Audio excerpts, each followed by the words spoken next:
भारतीय फिल्म उद्योग के पितामह कहे जाने वाले दादा साहब फाल्के का पूरा नाम धुंधीराज गोविंद फाल्के था।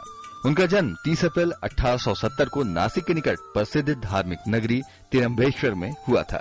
उनके पिता संस्कृत के प्रकांड विद्वान और मुंबई के एल्फिंस्टन कॉलेज में अध्यापक थे। दादा साहब ने हाई स्कूल के बाद जे स्कूल ऑफ आर्ट में कला की शिक्षा ग्रहण की।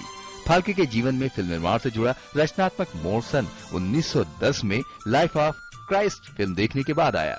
इस फिल्म को देखकर उन्होंने सोचा कि ऐसी फिल्में हमें अपने देश के महापुरुषों के जीवन पर भी बनानी चाहिए। यहीं से उनकी जीवन की धारा बदल गई।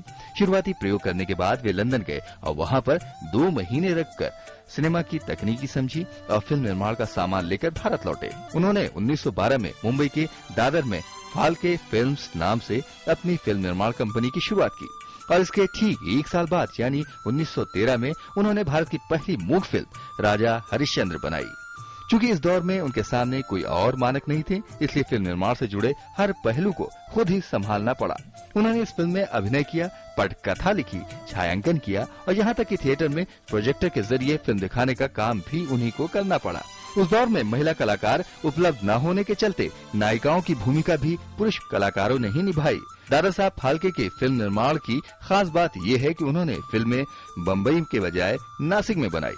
उनकी फिल्म भस्मासुर मोहिनी में पहली बार किसी महिला कलाकार दुर्गा खोटे और कमला गोखले ने किरदार निभाया।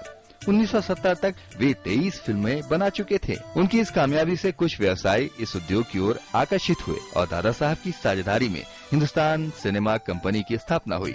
दादा साहब ने कुल 125 फिल्मों का निर्माण किया। दादा साहब की अंतिम मूक फिल्म सेतु बंधन थी, जिसे बाद में डब करके आवाज दी गई। उस समय डब करना भी एक शुरुआती प्रयोग था। दादा साहब ने जो एकमात्र बोलती फिल्म बनाई उसका नाम गंगा अवतरण है।